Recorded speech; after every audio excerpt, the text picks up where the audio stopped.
I love that sort of experience of being right in the woods where it's very quiet and nobody around, and you feel rather small against all these tree people standing around. And I think that's the sort of feeling I've had for such a long time, that wood is, or trees, is so much more than just plants growing around the place that you burn or that you chop up.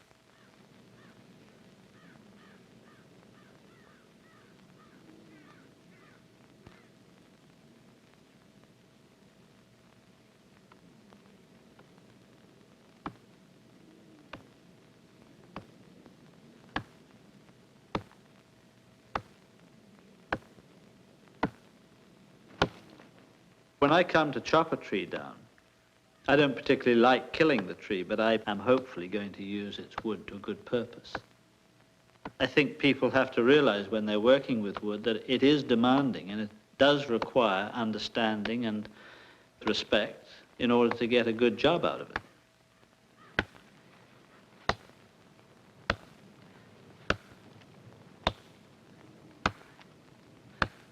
The lumber industry is machine-based these days. That means that your selection of wood is much poorer than it used to be in the old days.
The easiest and most economical way of cutting logs is flat sawing.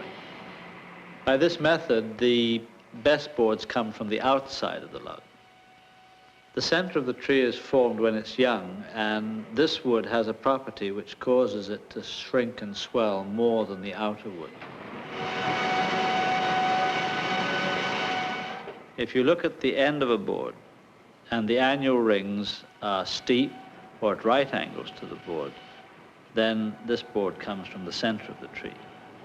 If you look at a board that has come from the outside of the tree, the annual rings will curve gently. It is these boards that come from the outside of the tree that are best for furniture making.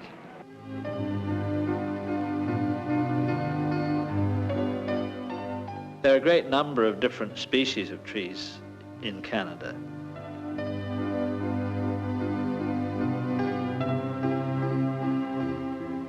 You can find good woods for furniture or cabinet making, like birch, maple, pine, oak.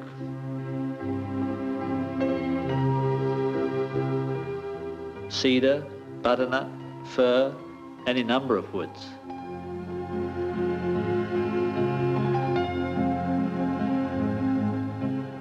But you have to look for them. Not all lumber yards will stock them.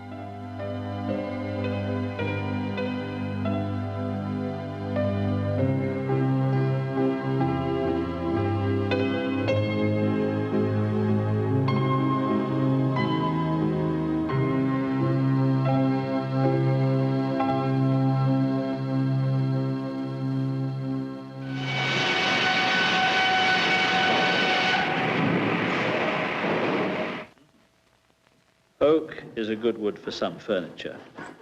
It's hard, so it needs sharp tools and a well-set saw.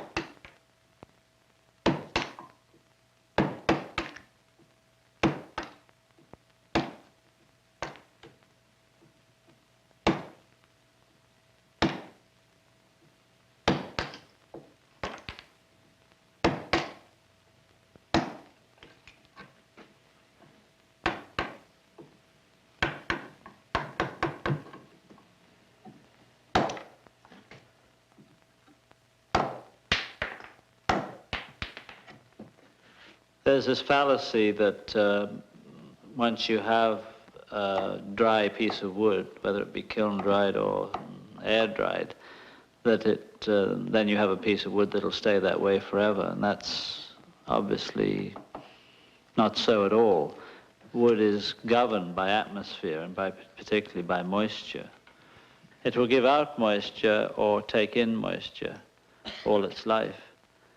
Therefore, you have to ensure that the condition of the wood is compatible with the atmosphere in which it is. And that applies as much to an old piece of wood as it does to a new piece of wood.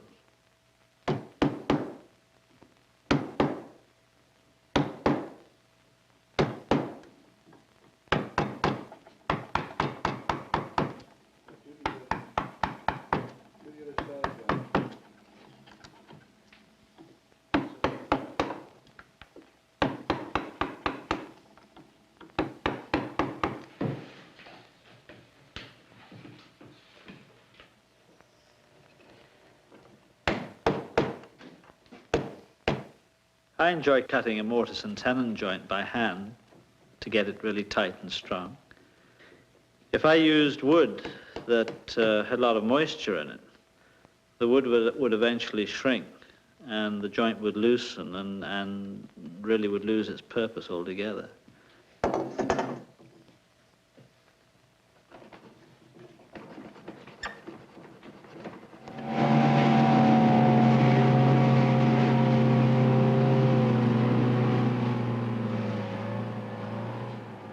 There's such a turnover of wood in a lumber yard that it's often not stacked or protected properly. Your wood should be stacked so that there's plenty of air circulation around the wood so that it'll dry evenly and slowly. So there should be spaces in the wood set above each other and at proper intervals.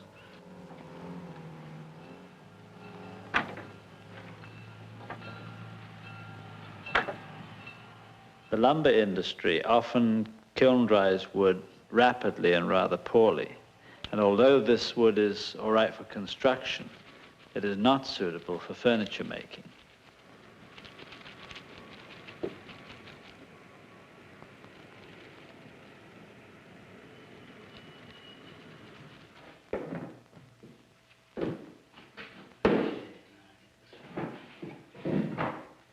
John, make sure you get the letters, the A, B, C at this end, all right? Yeah.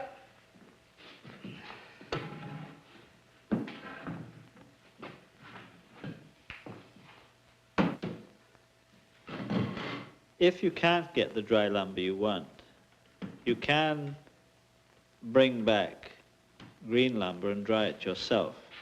And the best way to do this is to bring the lumber into your heated workshop, stack it, and wrap it completely in plastic. The heat of the room will cause the wood inside the plastic to lose moisture. If the plastic remains totally sealed, the moisture will condense on the inside of the plastic. This means you have to open a vent in the plastic in order to let some of the moisture out. If the vent has been open for a while, and you see cracks beginning to appear on the ends of the boards, that means that the wood is drying too fast, and the vent should be closed down some. Drying the wood by this method, well, depending on just how wet the boards are that you're trying to dry, could take months or even into, a year or two, depending on the type of wood.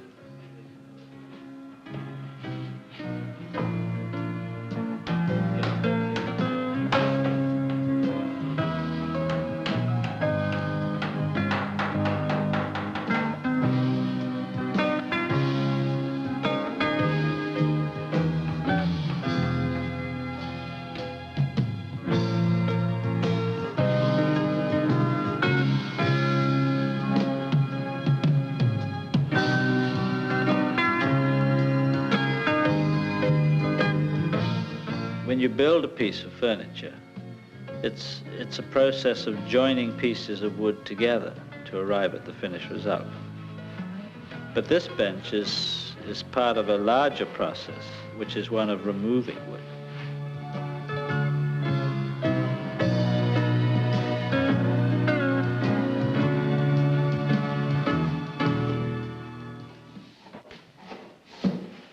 I've been carving for about 25 years, and I've used quite a lot of different woods.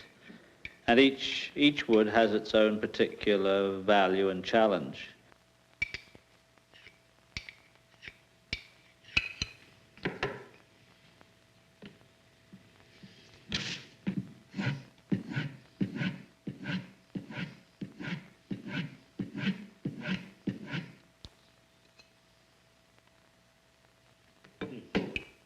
This mahogany I'm carving now is, it has been good to carve. It splinters a little, but it's resistant and it takes a good finish.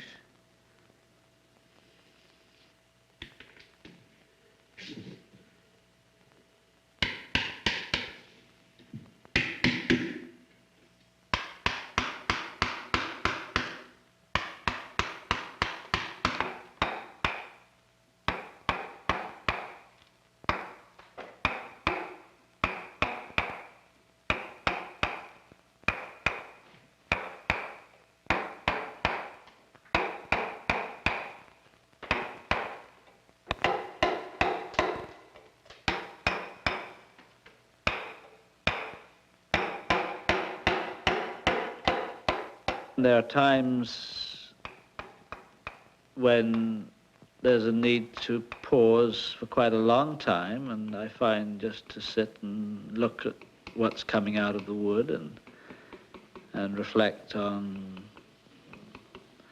what happens next. And at a point when the figures begin to emerge, I find that it becomes a mutual affair. I find myself obviously being governed by what I see in front of me, and in a funny sort of way the figure is almost saying, well, you know, I think I'm going to sort of take on this form, and I'm myself sort of saying, well, okay, then I'll take some more off here, and I'll maybe be careful not to remove any there, and this seems to continue right until the final moment of completion.